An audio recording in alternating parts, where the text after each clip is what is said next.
This is Bangkok, this is Khaosan, my name is Tony. So now you know.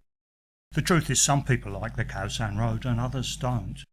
This video will give you some idea of what it's like. It's said that the Khaosan Road doesn't sleep. Actually, most of it does, just at different times. People are constantly arriving and leaving. Many have been before and return. Most of them are backpackers, although increasingly a different type of tourist is being attracted to the area. Early morning sees the arrival of the street cleaners and monks who receive gifts of food in accordance with Thai custom, while the remnants of the nighttime revelers are leaving. Next to arrive are the taxis and minibuses, many of which take early risers on pre-arranged excursions. Floating markets like the one at Amphawa, historical Ayutthaya, and the bridge over the River Kwai are among the more popular destinations. Others take travellers further afield to maybe Angkor Wat in Cambodia or to the border with neighbouring countries. Local tourist agencies are a good place to get information about excursions and can also help with visas when necessary. About the same time as the minibuses and taxis start to leave, many of the stall holders arrive to set up for the day, and a long day it is. They'll remain open far into the night. They sell a wide range of goods to cater for the needs of tourists, and while it's always best to check, most are produced for the home market where shoppers expect reasonable quality. Because clothes are competitively priced, many people opt to travel light and buy in Bangkok at the beginning of their visit. Early morning the Khaosan Road doesn't look its best.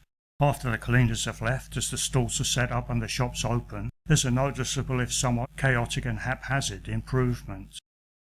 From this to this, every day.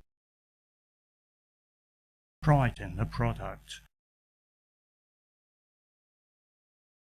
Many shoppers take advantage of the aisle between the shops and stalls, which is protected somewhat from the heat. As morning progresses, more and more tourists enter the road. It's not unusual for people to stay all day. The restaurants begin to fill and the food stalls attract hungry customers. Want something cheap and simple? Then maybe pad thai. It's popular. Worried about eating street food? It's usually okay. Arguably more hygienic than a restaurant. Street vendors throughout the city tend to buy fresh food each day and work until it's sold out. The locals buy it, so it must be pretty good. Want something healthy to quench the thirst? Try a fruit juice. Or, of course, just buy fruit. Need a quick snack? Well, that's possible too. How about something familiar? Food is available 24/7. Some of the better restaurants are in Soi Rambuttri, which runs parallel to the Khaosan Road before continuing round the perimeter of Wat Chanasong Kram. It's slightly quieter there and well worth a visit. A popular alternative is to attend KD's vegetarian cooking school, where students get to eat the meals they prepare. Hanging out in the bars can be enjoyable. It's usually assumed you can be trusted. For those who like to relax with a book, there are a number of second-hand bookshops like this one in Susie Walking Street. Those who just like to relax could try this. Longing to support a daring hairstyle? This is quite popular. And coloured match extensions are available.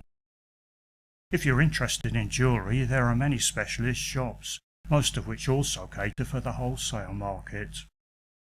Suits are competitively priced. The lads on the street will do the best they can to entice you into their shop.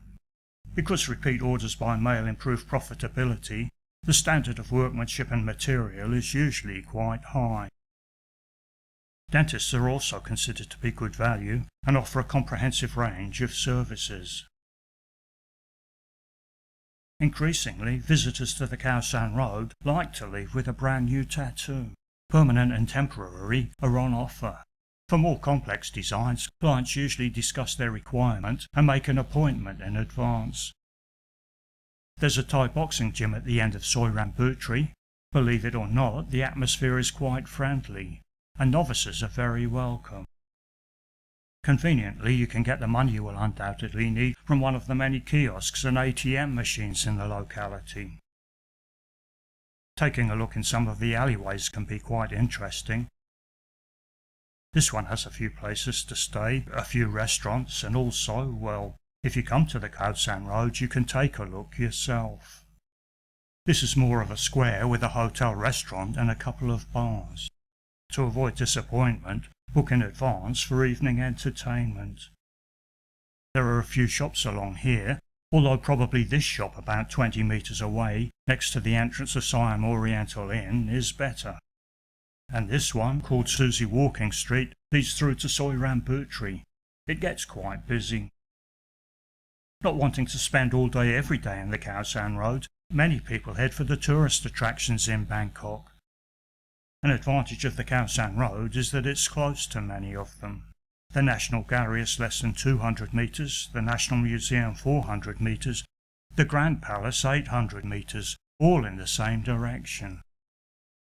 Wat Po is the other side of the Grand Palace, and Wat Arun a cheap ferry ride across the river from Wat Po. The Golden Mountain with its views across the city is 800 metres in the other direction, with Wat Suthadin the giant swing slightly closer. Pass by the Democracy Monument on the way to both. The Temple of the Tall Buddha is a kilometre away along the Samsen Road, even closer if your hotel happens to be in that area.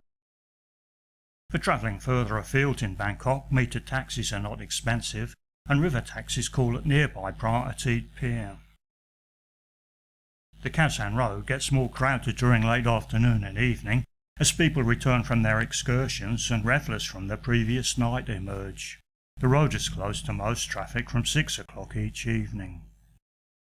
There is of course quite a lot of evening entertainment in Bangkok, and local agents will be able to make appropriate arrangements for you. If you decide not to go, be prepared for entertainment in the Khaosan Road, where there will be quite a party atmosphere. The bars get full and there is usually sport on the big screens. In Soi Rambuttri there are several places offering live music. From about 4 o'clock in the afternoon, these ladies from the tribal areas of northern Thailand are a feature. Any profit from sales benefits their villages. Later in the evening the crowds start to thin, the stores begin to pack up and the shops close, leaving the late night revellers to enjoy the bars, clubs and discos.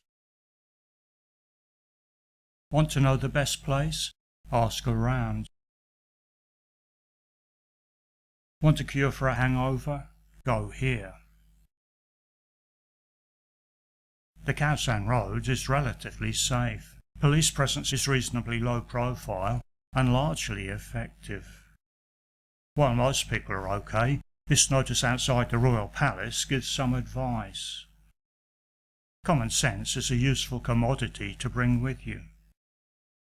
So, if you want to meet fellow travellers, are open-minded, tolerant, like something a little different, are not pretentious, are up to dealing with a few challenges, have a sense of adventure and fun, you'll probably be okay. If you plan to travel in Thailand or Southeast Asia, then the Khaosan Road is not a bad place to start.